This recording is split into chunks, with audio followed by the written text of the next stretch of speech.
From the wrestling mat to the political dangle, Vinesh Fogart and Bajrang Punia are now members of the Congress party. Vinesh, in fact, will be contesting the upcoming Haryana polls from the Julana constituency. In her first speech as a Neta, Vinesh hit out at the Bharatiya Janata Party, declaring that she will continue to fight for the rights of women. Mosmi Singh and Rahul Gautam bring you our top story.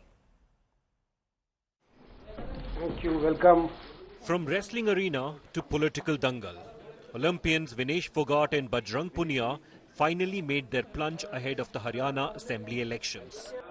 She will be contesting the upcoming Haryana Assembly polls from the Julana constituency, a Jat stronghold. Firing her first salvo as a Neta at the BJP, Vinesh said she is proud to join a party that supports women. बोलते हैं ना कि बुरे time में पता लगता है कि अपना कौन है। जब हम रोड पे घसीटे जा रहे थे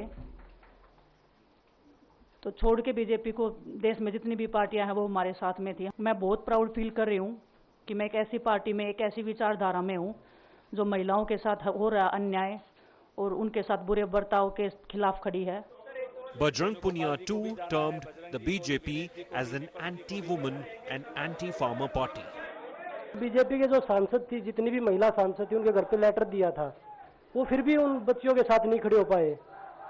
कांग्रेस पार्टी तो बिना कुछ हमने इनको बताया, ये वहाँ पे हमारे साथ खड़े हुए। ये चीज हमें पता लगी कि जो अत्याचार बेटियों पे हुआ और सभी पार्टी हमारे साथ खड़ी थी। The induction of Vinesh Fogart and Bajrang Punia into the grand old party can put the BJP on the defensive over issues like women's safety. I'm proudly say that Rahul Gandhi ji, Priyanka Gandhi ji, Mallikarjuna Kharge ji, all senior leaders and all leaders of India Alliance also stood with her, stood with them for their genuine causes, for fighting against the injustice which happened to them. The BJP leaders, though, were clearly not happy with the wrestlers joining the Congress party. Haryana CM Nayab Saini, expressing disappointment, asserted that Olympians fell prey to Congress's politics. Haryana के वो हीरे हैं, मैं ये मानता हूँ, और हमारे देश की वो शान है। वो ऐसे व्यक्ति हैं जिन्होंने अपने एक भारत का नाम ऊंचा किया है, परंतु कांग्रेस राजनीति करती है। ये दुर्भाग्यपूर्ण है, राजनीति नहीं होनी चाहिए। The BJP leaders wondered if the movement led by wrestlers in Delhi was plotted by the Congress.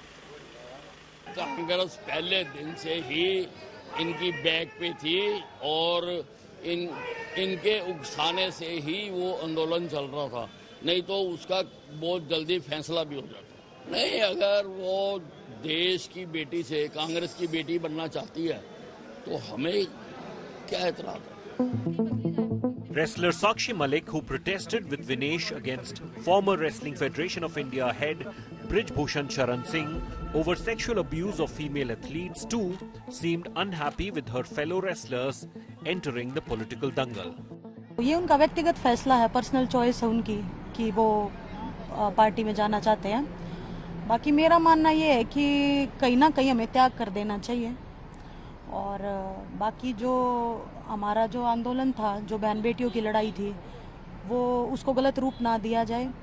मैं अभी भी उस पर डट के खड़ी हूँ कि वो उनका स्वागत करके उन्हें पार्टी में शामिल करें। With the two of the most decorated wrestlers now in the Congress, will it be a game changer for the party? With Mosmi Singh and Rahul Gautam in Delhi, Bureau Report, India Today.